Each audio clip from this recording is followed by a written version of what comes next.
Good morning, students of second year. Today is the final topic of this first term, the basic, negative, and question forms.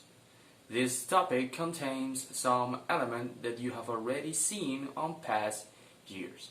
So this is the explanation of the basic, negative, and questions forms. Basic negative and questions forms. On past years, as you learn new verbal tenses, you know that all of those tenses have three ways on how to form them. You have affirmation, negation, and you have interrogation. We are going to see today the most basic forms of negation and interrogation. First, let's remember the patterns of a negative form. In here we have three basic patterns. First, we have the to be verb and the not particle. We have I am not happy today. She was not on time. We have the to be verb and we have not.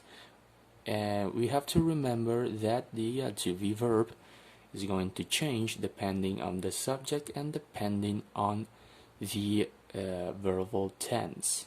In this case, we use I am not because of the subject I, and in this case we use was because of the singular she. If this was another case and instead of she there was a we are not going to say we was, we're going to say we were. So we need to remember those rules. Then we have another pattern, which is do plus not plus the verb. You do not like coffee.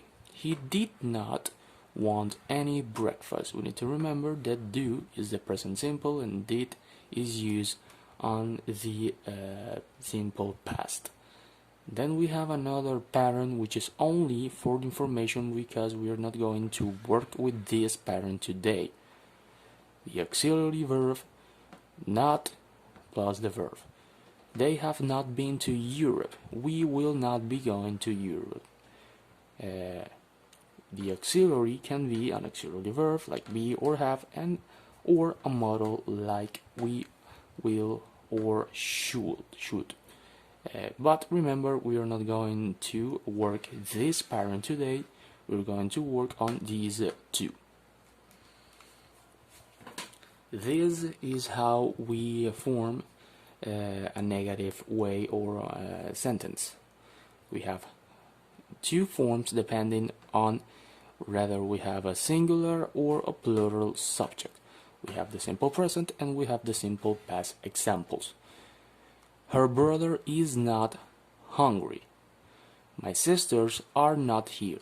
So, in here we have the way in which we are going to form the basic simple present sentence. We know that not follows the be verb. We have in here not, which is after the to be verb. In here we have another example. We have the not, and then we have the to be verb. Remember that depending on the subject we need to use is or are for the simple present, depending on which we use a singular or plural. The same thing happens with the simple past. Her brother was not hungry. My sisters were not there. So, for the singular we have her brother was not, because was is used with a singular subject. On the other hand, we have my sisters were not here. Sisters being a plural subject, we need to use were. Remember, was with singular, were with plural. Same thing here with is with singular and are with plural. Remember the list of subject or pronouns I, you, she, he, she, it, we, and they. Moving on to the question structure. First of all, present simple. We have the affirmative form, and then we have how we can change this present simple affirmative to a present simple question. You work at home. We need to change by putting the auxiliary verb do or does depending on the subject first. So all we need to do is put one of those two depending on the subject first. So the change is, do you work at home? Same thing happened with the second example. It cost $10. We change it by adding the subject does to the sentence. Does it cost $10? So remember that we need to put the auxiliary verb first for the present simple question structure. And remember how to use do and does. But moving on to the structure of the past simple, we have the affirmative. On a past simple sentence, she went home. We change it by adding did, the auxiliary did, for changing the affirmative to a question form. Did she go home? Same thing happened with they bought the cinema. Did they buy the cinema? Remember, when we use did in both sentences and with both subject, she and they, we need to change this verb that is on a past tense.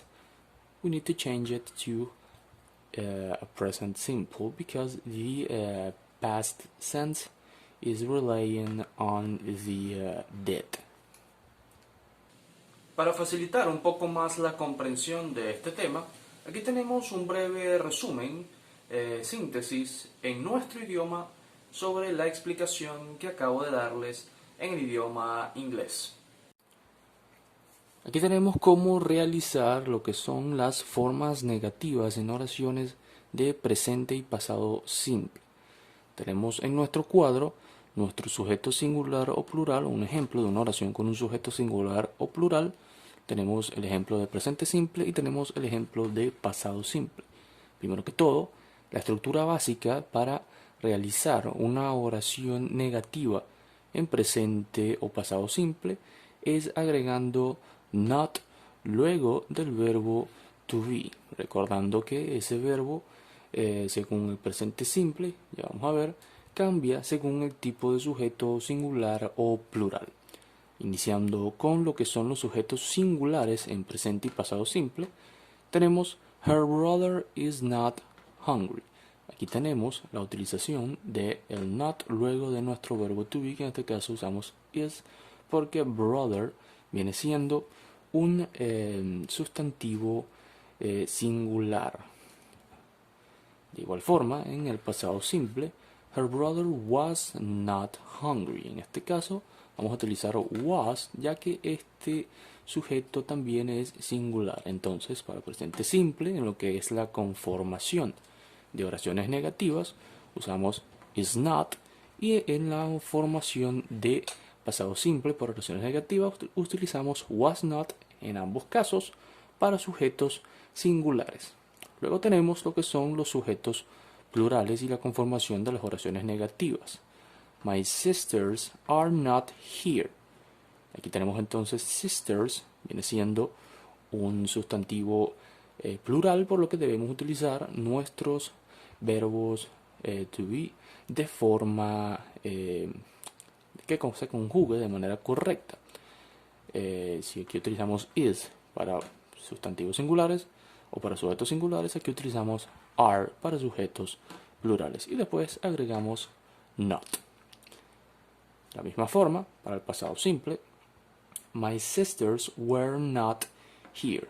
Tenemos de igual forma nuestro sustantivo que utilizamos para sujetos plurales y tenemos que agregar el not, recordando entonces la correcta conjugación de esas dos formas. Para singulares utilizamos is y para plurales utilizamos are en lo que es el presente simple, mientras que para el pasado simple utilizamos was para sujetos singulares y were para sujetos plurales, siempre agregando obviamente el not para darle la terminación negativa a la oración, recordando que aquí tenemos una lista de los pronombres que vimos del año escolar pasado, como I, you, she, he, it, we y they. Todos estos tienen su forma de conjugarse correctamente con los verbos to be que vimos anteriormente. Luego tenemos la estructura de las preguntas en presente y pasado simple con un cuadro similar al anterior. Tenemos nuestra forma afirmativa y tenemos nuestros ejemplos en presente simple y en pasado simple. Vamos a empezar con el presente simple. Tenemos aquí un afirmativo, you work at home. El presente simple, simplemente lo que debemos hacer es agregar un verbo auxiliar según dos cosas: qué tiempo verbal queramos trabajar y qué tipo de sujeto estemos trabajando. Do you work at home? Sabemos entonces que you va conjugado con el verbo auxiliar do para la conformación de las preguntas. Entonces simplemente para cambiar esa oración a pregunta solamente debemos cambiar lo que es la ubicación del verbo auxiliar y colocarlo en el principio. Lo mismo ocurre para oraciones en pasado simple, pero en vez de do, para darle la terminación a pasado simple, para darle la connotación a pasado simple, vamos a utilizar did, tanto para sujetos singulares como para sujetos plurales. Hacemos exactamente lo mismo. Did you work at home? Agregamos entonces nuestro verbo auxiliar al principio de la oración, siempre obviamente con nuestro signo de interrogación para cambiar una forma afirmativa a una forma interrogativa. Tenemos acá otro ejemplo para otro tipo de sujeto. It cost $10. Tenemos la oración en presente simple. Does it cost $10? Lo mismo, solo que en vez de do, como tenemos otro tipo de sujeto, vamos a agregar does. Tienen que repasar lo que es la forma de conjugar correctamente los verbos auxiliares do y does dependiendo del tipo de sujeto, que podemos hacerlo obviamente en clases. Tenemos también entonces nuestro pasado simple. Did it cost $10? Entonces, la conformación del pasado simple es un poco más sencilla porque vamos a utilizar did en todos los casos en los que queramos conformar este tipo de estructura simple, pero en el presente simple sí debemos que tener cuidado en cuándo vamos a utilizar do y cuándo vamos a utilizar does. Well guys, that is it for all the videos of this first term. I really hope that the next class that we see is on our classroom, but either way, on a video or on our classroom, we are inevitably going to be seeing each other on this next year. So, wishing you the best of luck on the remaining of the 2020 year that we're going to be seeing on the next video or class. Salutations.